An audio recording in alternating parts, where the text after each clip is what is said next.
not only for us, but equality for all. Not just the Philippines, but of course we have a special relationship with America because of our historical ties. Okay. Noon dito, early on in the 1800 or it started in the late 70s, tapos 1800. Pumunta sila dito. And the only sour note there was that they came to conquer us. But that's water under the bridge. Hindi na kailangan itiktikan natin yan. Kalimutan na natin. So, it's just like the crucifixion of Jesus Christ. Tapos na yan. Pero yung mga EDCA site na mga military bases dito, pwede ba yan magbago sa panahon ni Trump ngayon? Pwede ba niyang i-retract yan, i-recall yung mga... I would not force the issue with Trump. Ako?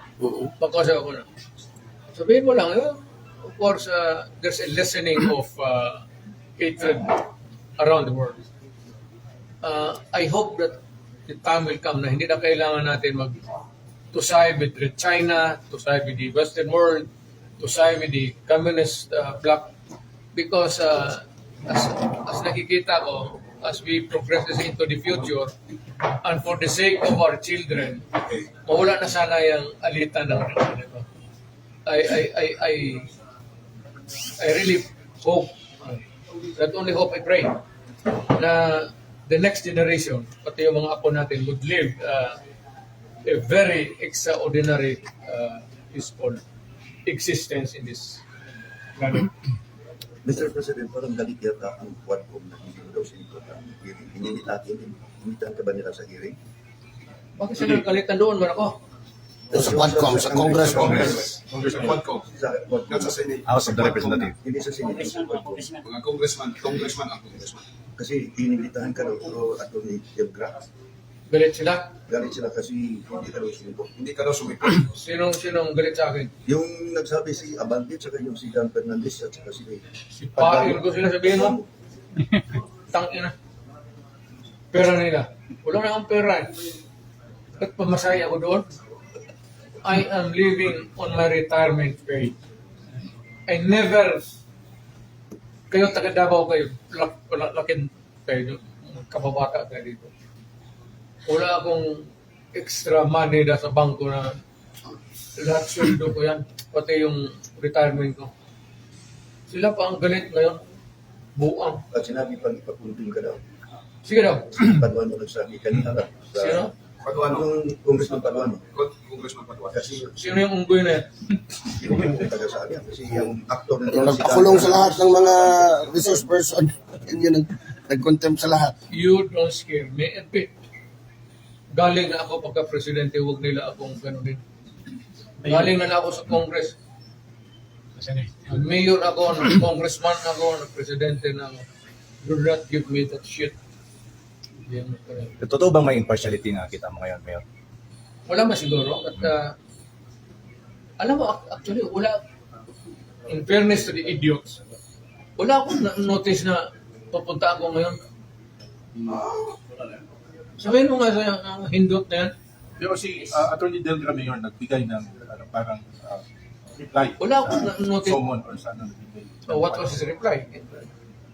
Kasi nalagay sa na according to Attorney Del Gra na yung ginawa mo sa Senado, pwede nilang kukunin kung gusto nila. Ano mo sinabi ko? What is there to say or more to what I have said? Ang sinabi ko naman lahat. Ano pa ang gusto ng mga gago? May balita, Mayor, na ang ICC prosecutor sa hindi ko ICC? Ang kilala kong ICC is Immaculate. Sabihin mo, sabihin mo sa ICC. I'm addressing to the ICC. Pumunta kayo dito at bibitayin ko dyan sa Akasya. Lo nila. ibang issue. Pwede daw magbigay ang Senate ng transcript ng statement mo doon sa ICC. If they will do that. Well, it's up to them. I mean, are you posing a question or are you informing me? They're informing you that they are Giving all the they will give the transcript now to ICC. It's a possibility. Well, go ahead. Be my guest. Mr. President, Yes. if in case the Quadcom Hindi na ako presidente. Rudy Duterte. Mayor. if in case the Quadcom will invite you, bigyan ka nila ng pamasahe, are you still willing to be there to attend the Quadcom? Hindi ka takot? May maganda bang member dyan sa Quadcom? Lucky mo yun. Baka hindi But tayo nadidinig. by the way, you mentioned Abante and Dan Fernandez. Nag-retract na daw. Don't you know that they already resigned by Quadcom? Nag-resign sila dahil Kanina. kahit Why? nakasuhan mo daw. Why? Kasi, Because they prodded a witness yeah. to deliver a line in their favor. So when you talk of Abante and Fernandez, they are discredited congressmen. Pero nandun You sila sa are hearing. not supposed to talk to a witness. Because the mere suggestion na ito ang sabihin mo unless you are the lawyer. But if you are the judge o sa kabila ka, it would be highly improper. It would be stupid of you to be talking to the other party. Delikadesa yan eh. You know what I mean? Ito yung mga abogado, delikadesa yan. You're not supposed to, doon ka sa kampo mo, bakit ka magipag, or if you are in the middle because you are the judge, okay lang. Well, you're a prosecutor, do not go to the defense witnesses, or the defense should not be talking to the, unless you are ready to, yan. Mayor, Subordination of perjury. ayun, perjury. Na-file ako ba? Subordination of perjury. That is a crime under the revised penal code. Ang Na-file narinig ko kada lang ko, sabi ko na subordination of perjury. Subordination, yes. That's right. Na-file ako. Subordination. Subordination of perjury. Subordination of Subordination of perjury. Are you going to file a case, man? Eh? File ka pa. Wala. Hindi, napakialam sa kanilang putang. Ba't po, pagkaksahan pa naman?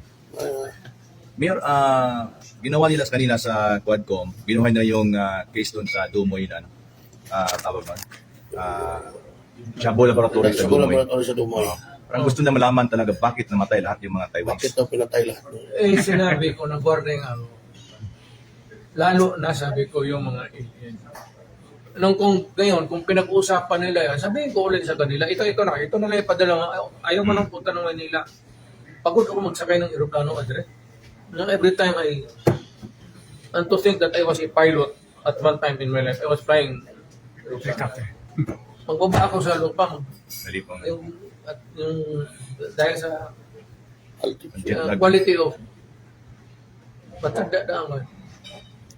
Yung sa Dumoy na Shabu Factory, ang tinatanga na bakit patay lahat? Kasi, lalo na kung German ka o Afrikano ka, you fuck in my country. Nag-warning ako. Do not do it here. Do not fuck it here because pag maabutan kita, patayin kita. Bakit kaya concerned sila sa mga Pare, drug lords? magdumang ka sila. Bakit pinatay? Sinabi ko nung huwag. You can just imagine, nagtayo ka na ng Cebu factory dyan sa Dumoy. To top it all, mga dayo kayo, foreigners, putang ina ninyo. I said, do not fuck it here because I will kill you. So, namatay. So, ano reklamo ninyo, mga congressman? Naubos kasi na eh. Mayor sa lokal ta, sa ikasulti mo hindi nagpangga si motor ng mayor sa Tagnes dapat. Sino ang kalaban ko? Katong imong gitudlo sa Civil Service Commission. Who the hell is it? Yeah, spokesman and secretary to the cabinet. Secretary to the Cabinet. Sino? Amagin mo, Carlo. Carlo Nograles. Tatakbo? Oo. Oh, fine. I welcome his entry to the derby. Alam mo dito sa Davao, kung sino lang ang may gusto ng tao. Pag ayaw na ng tao sa akin, okay na, mag-retire na. Permanente. Pag natalo ako, at ayaw na ng taga Davao sa akin. So, Balik ta sa Quadcom. baka magpunta na ako sa Manila. Ayan. Doon na ako magtira. Hmm. Bahala na kayo dito. Let's go back to, you said, Quadcom. You're saying Quadcom? Ay, What about Quadcom? kasi sabi mo, mahirapan ka na magpunta doon sa Manila. Sila na yung bababa dito at para lang mapasama ka sa Well, investigation. not in the strictest sense actually, but I'm getting older. Every day, I'm aging.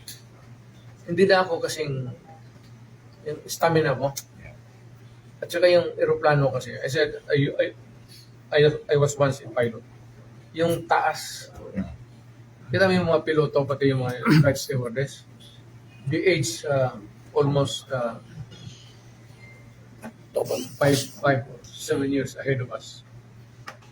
Dahil yan sa taas. At sa mga umiipit ka Inday karon, ano pag yapon mahuman? Thank you, Jun, muna. Sir. yeah, I want to go back to Trump's victory Okay, go ahead. and the resulting consequence. You said that would lead to the normalization of the relationship between the United States and China. But part of this would be peace in the region. Among the reason why there is an irritant between China and the US is because of the presence of 9 military bases in the Philippines.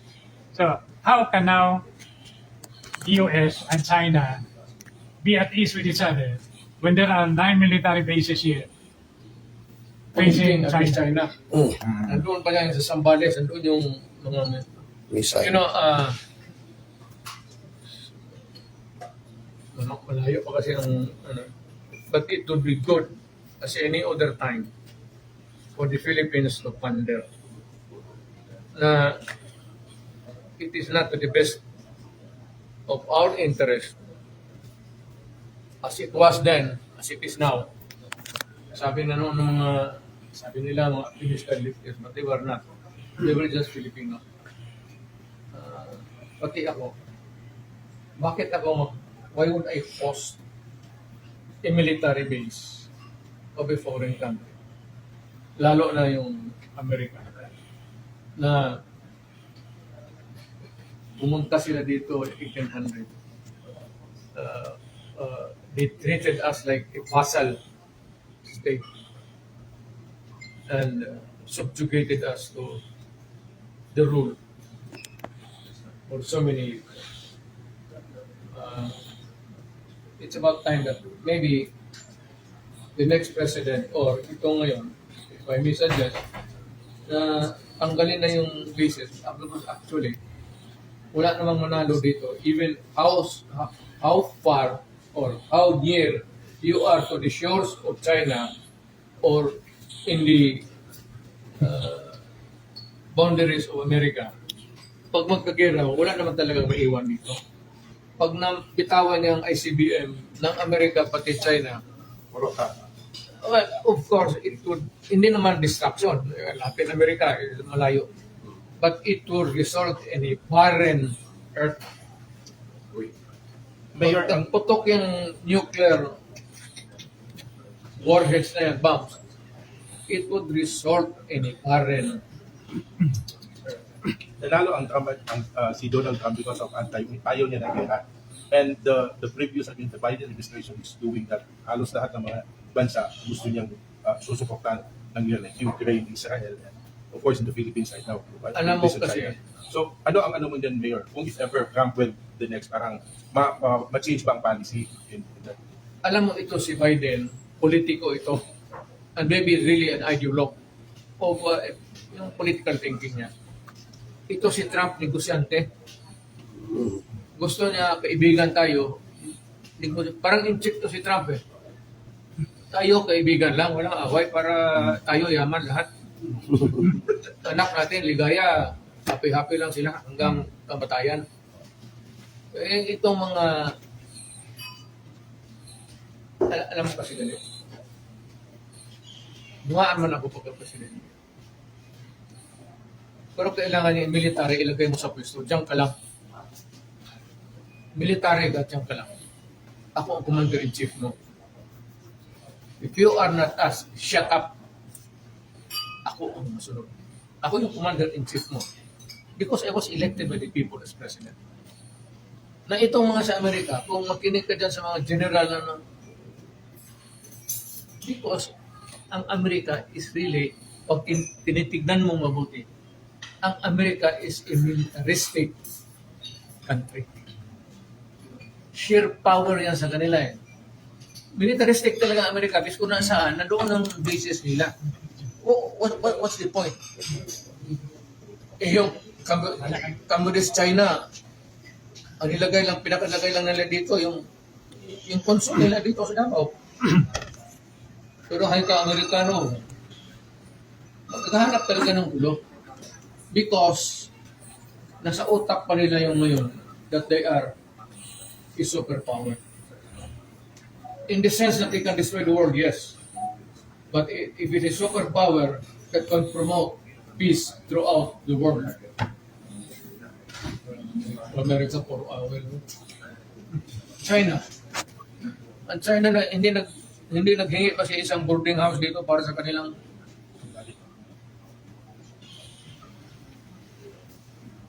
May mayor ang si Donald Trump, isa sa mga leading supporters niya is Elon Musk, which is number 1 billionaire sa buong mundo.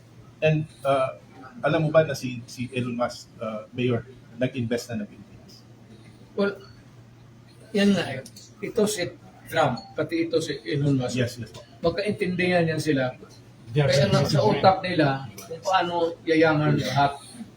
Ayaw ng away. Ang problema nitong mga, lalo na, hindi naman, pardon my language.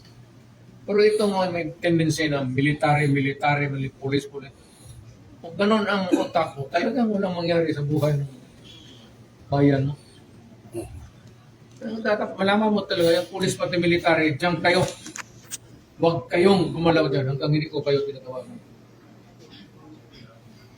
Do not make your own decision. You do not decide for us in this country kasi hindi kayo elected ng tao. This is a democracy. Now, if you are in the authoritarian regime, ibang istorya yan. But that's what makes the world complicated. Tayong democracy, talagang ang tutok natin yung leader na pinili ng tao. Kagaya ko dito sa Davao. Kung sinabi kong ganito, kasi ako yung pinili ng tao. Kung gusto mo na, mag-mayor ka muna. O mag-presidente ka muna. Para kung gusto mo masunod. Hindi, wala, ang pulis pati military dapat sumunod dyan sa presidente. Itong pulis pati military nag-assign dito sa syudad, sumunod kayo ng mayor. Kasi yung may authority, kayo pang-away lang kayo. You are called to maintain peace and order. Police. Military, if there is trouble. Who governs? Is the mayor. Why? Because he was elected by the people to govern. Hindi kayo. Huwag mo palakihin yung ulo mo na basta ikaw, may baril ka, military ka, shit. Sige, pulis ka na. Kaya ayaw ko yung dito sa Davao nung mayor na talagang istrikto ako dyan sa itong mga pulis na ito. Putang ina. Marilin ko yung Speaking of police mayor, kaya may mga pulis sa tabi, tahimik. May namatay. pero sabi ni Marbil, narinig niyo sabi ni Marbil? Sabi ni Marbil, sir, hindi daw lahat ng nagda-drugs ay adik. He was justifying ng iba naman is good, parang because of economy, para maging productive, kaya ng mga driver, Sabihin mo ito kay Marvel. Ano bang para di katulog. addict ang gusto niyang sabihin? Addict sa droga, Adik sa Drugs po. addict sa babae. Uy, adik sa laki. First time ko naman Actually, narinig. totoo. Anyway, correct yan. Pero ako, for the life of me, lahat man ng kagaguhan dinaanan ko sa, kilala ninyo ako, maliit pa ako, lumaki ako dito. Alam ninyo yan. Pero, yung droga na yan, alam mo kung bakit. Nag-umpisa yan sa college pa kami. Alam, nakikita ko yung mga classmate ko. Pero ito, mga judges na ngayon, ha? And would you believe it, yung iba, naging justice ng Court of Appeals, marami akong classmate. Sa eskwelahan ko, marami akong, yung halos, mga best, brad ko sa fraternity. Nung college of law kami, nag-hit-hit yung mga gago. AB ko. Tapos, sa isang apartment ng taga Davao, patay na ngayon, doon kami nag-standby kasi may ari sila ng 4 na outdoor apartment. Joel Babista. Yeah. Joel Babista, brad ko yun. Yep. Pagpunta kami sa bahay nila, na may ari man sila ng apartment, yung kanyang apartment, malaki kasi siya may ari na. Ang hit-hit yung mga brad ko, pati siya. Sige, tapos nagtatawanan sila sa sarili nila. Wala namang natatawa. Wala namang katawanan. Sabi ko, itong mabuang ito. Ano kain ito? Hindi, sila tawa. Basta sige. Sabi ko, no, AB pa kami. AB pa. Hanggang nag-college of law kami sa San Vega. No, sige, hit eh. Kaya yung grado nila, bakit? Pumasa kami lahat. Alam mo, 16 lang kaming naiwan eh. We started sa 3 sections. Siguro baka sa patudruga rin ng mga gago. We ended up only 1 section. Mga 16 lang kami sa klase. O sa bakit, pumasa kami lahat. Tatlong pumasok sa top 10. Okay. Kami hindi masyado, ako, sa Liga, hindi ako nagduduga. Diyan sa Ligarda, may bridge diyan. Sentro Escolar, San Beda. Mag-aral kami doon sa library, magtinginan kami. Doon si Joel, patay na. Yung mga brad ko, ayaw ko ng mga justices na ngayon. Magtinginan lang kami, salubong yung mata namin. Magsabi, ano? Akala mo nag-aaway, yung pala na, punta na tayo doon sa Ligarda. So, nahinto yung gago talaga. Study. Mga buwis na yung buang na. Punta na kami doon sa kanto ng Ligarda, sige na inom. Kaya, pagpasok sa klase, lango na lahat. Nahalata ng professor namin, mabata yung professor namin sa San Beda, first and second. Mga taga San Beda rin na top notch yun. Yung third and fourth year, yun yung mga matatanda. Kaya alam nila na nakainom na kami kasi sila rin siguro mga ulol. Ito lang sila wala sa amin. Kaya nila dating sa Castro, pagka yung officer 4:30 to 5:30. Yung 5:30 to 6, nagano yung yung langaw ng ilibot, ano na po. Tirong mo sa Rodrigo. Mabait lang talaga ang pare. Tirong mo sa Rodrigo, patay malita. Oh. Mabait akong Mayor, let's go back to the question of Sir JL. Yung kay Trump, do you think the US President si Trump pupunta ng China or vice versa? And how would you put into the picture now after the election?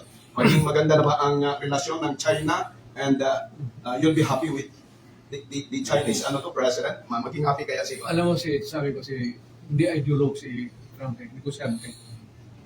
Hindi kagaya ng ang pinakadelikado kasi ang retired general tapos maging presidente.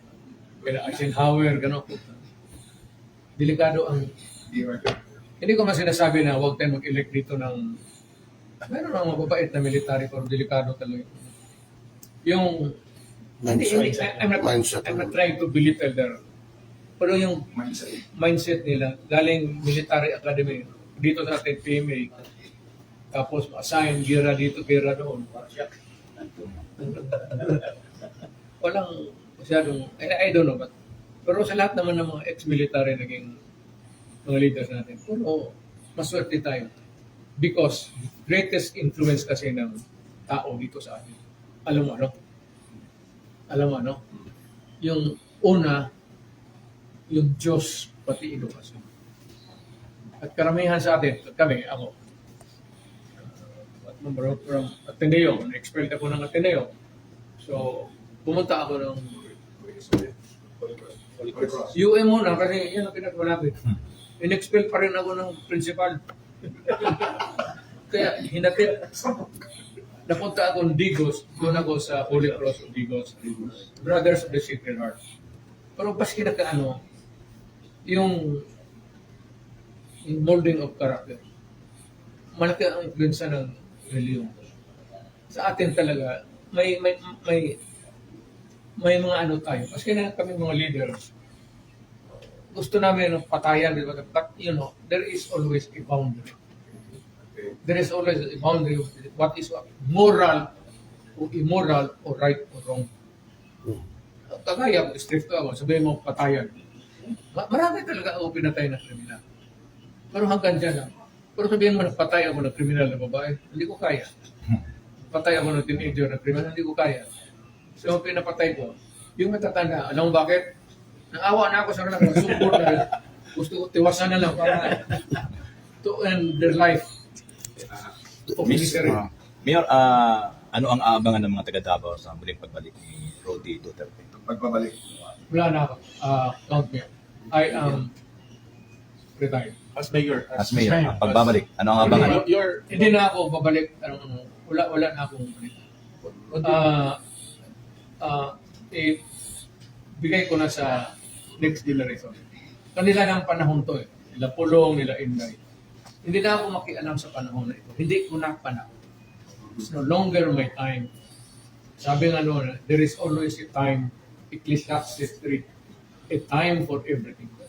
Mayor, but you are running A right now. time to be young, and a time to be old, a time to be active, and a time to retire. I am retired. I am just waiting for my kamatayan ko. Para gusto ko, itabi na lang ako doon sa nanay, pati tatay ko dyan sa cemetery kasi maingit ako sa kanila. Pagkina na sila eh. Hindi pa, because you're a mayor. Ayun, hindi na, wala na. Ayun na. Whatever the political fortunes of my children, kanilang Ibig sabihin, tumakbo ka ba ngayon na mayor? ayaw ko na. Kasi, huwag nga akong pilitin. Pag naubos na patay ko yung mga hulakot, tayo nga mga Diyos na natin ko. May magiging masaya dyan sa ano, Mayor, sa payag mo yan. Oh, na ayaw mo na. Ayaw ko na tanong. Whoever, alam mo, leave it to God. Hindi kailangan Duterte ang mayor. It could not be that way. Kasi ang buhay para-pala. Kung nasa palad nila, Indayan, nila, ni Pulong, if they stay there forever or just for one election and re-election, nasa palad nila. But ako, tapos na ako, ibigay ko na naman sa tsansa, di ba? Wala na akong mahingi sa Diyos.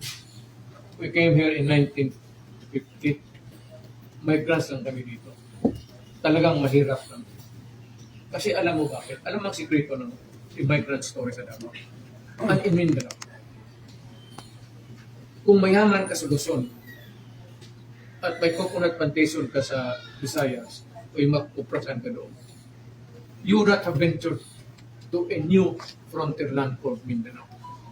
1950, dito pa ako naghahunting ng balot. Ito itong likod ng cemetery na hanggang. So, binigyan kami ng ulo. Father was governor for 3 terms. Stayed to be a secretary of sa cabinet ni Marcos. Ako naman, wala na akong mahingi sa Diyos. Talagang wala na akong mahingi sa Diyos. Sabihin ko sa Diyos, kung meron ka pang ibigay mo na sa iba, tapos pasalamat na. Hindi ako nakatikim ng talo, nakatikim pa ako ng presidente.